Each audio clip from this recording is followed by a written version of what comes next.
Stefanski was one of 5 positive tests within the organization. Browns also be without Pro Bowl guard Joel Bitonio. So Browns have their work cut out for them. Brandon, I'll start with you. As a player, tell me, how much harder will it be for Baker and the Browns to pull off the upset without having their head coach there? Woo.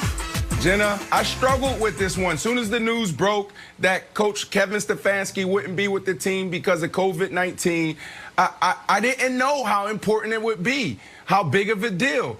So I started writing a few things down. I wrote down, all right, what does a coach bring to the table? What are the intangibles? Leadership, game management, play calling, and then also experience. So when you think about leadership, I think that the Cleveland Browns won't miss his leadership. Teams like the Pittsburgh Steelers, the Seattle Seahawks, if they lose a Coach Tomlin, if they lose a Pete Carroll, I think that's a big deal. Game management, I don't know. This is a huge deal, but I don't know if this is where he thrives. I don't know if this is his place of genius, talking about Coach Kevin Stefanski. A lot of these coaches these days have experts sitting in a booth in their ear talking about situational football, talking about game management. I think they can get that covered by their special teams coach, and if they have a guru sitting in the booth. Play calling. This is a big deal for the Cleveland Browns. There's a lot of head coaches out there that are also play callers. You look at Coach McVay out in Los Angeles. And Kevin Stefanski, this is his place of genius. This is where they could potentially be really hurting come game day. Because when you look at him, it's not about just creating plays. It's about, can you dial it up? Okay, it's 3rd and 2 and 3. We've shown them 70% of the time we are going to hand the ball off. Is this the time to pull the ball, get Baker out, and throw the ball down the field? That's what they'll miss. It's that rhythm. It's, can you dial it up? And the last thing, Nick, is experience on the sideline, right? Obviously, it's his first time as a head coach in the postseason, but he sat on many sidelines going back to Minnesota, seeing Coach Zimmer manage the team leading up to the game, after the game, during the game, all those things. So I'm not sure how big of an impact this will be. So I think it's a pretty massive impact, and I think it's a massive impact for this year and for next year, because you mentioned experience, and this now robs Kevin Stefanski of gaining playoff experience this year.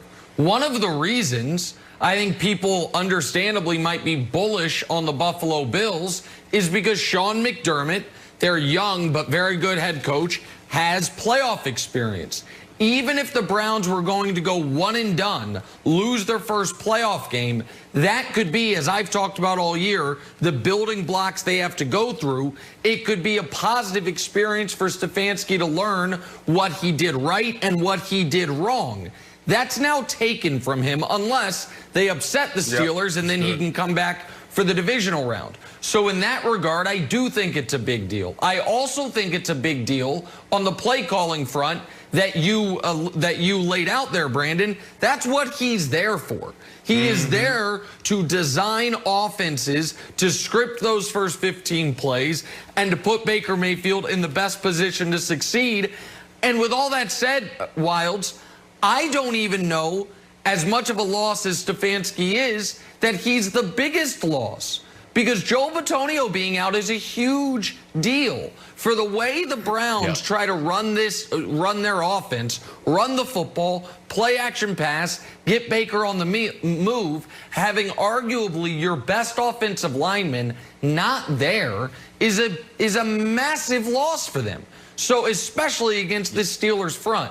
So for all these reasons, a game that I think I was leaning towards picking that the Browns to upset the Steelers, I now have to reevaluate entirely. And by the way, the line moved from 3.5 to 6. So I think a lot of people are reevaluating the chances Cleveland has of winning this game.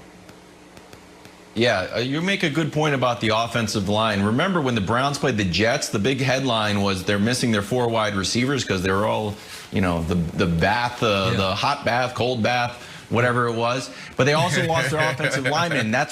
And then they couldn't run the ball. So even though they didn't have their wide receivers, Brandon, they still kept throwing the ball around. That's how important the offensive line was. They still kept running the ball. I think it's a big deal, Brandon. And the only real parallel we've seen of coaches missing games was the Lions, when Brady torched the Lions and actually sat for part of the game because he was so perfect in the first half. The Steelers got healthier. The Browns got less healthy, Brandon. I know that you recently jumped on the Cleveland bandwagon, but the Steelers were your Super Bowl pick. Does this move your heart in any one direction? I know you're a hometown hero Steelers, but now, like, the Browns are even more underdogs. Does it make you want to root for the Browns a little bit more against the Steelers? You know what? The first person I thought about was Baker Mayfield. I thought this could be really good for him, or really bad for him, because he has this mentality, right, where he can go into a game and say, you know what, it's me against the world. Now I got to put the team on my shoulders and get it done because I don't have my guy. And he can go out there and throw 3 picks. Or if he goes into that locker room, galvanize the guys and say, it's not just me, it's going to be all of us picking up where coach left off, and we're going to go get it done together, lead his team to victory, and possibly have amazing story talking about how Baker Mayfield led his team to victory past the Pittsburgh Steelers in his first playoff game. So that's the first person I thought about and how I'm rooting for him. But it could be really bad, Nick. Well, listen, I do think, even if it makes Baker's job far more difficult, I do think that it gives him an amazing opportunity, even more so than he had as of 96 hours ago, to write an unbelievable script. We talk all the time about the futility of the Cleveland Browns. A little context here. The last time the Cleveland Browns won a road playoff game was the first year of the Richard Nixon administration. It's been more than 50 years since Cleveland won a road playoff game. So if they do that by going to Pittsburgh, by beating Big Ben and Mike Tomlin, and doing it without their head coach, it absolutely is an unbelievable coup for the entire team, but in particular, Jenna, for Baker, the face of that team. Of course. Before we break, we do want to pass along some sad news.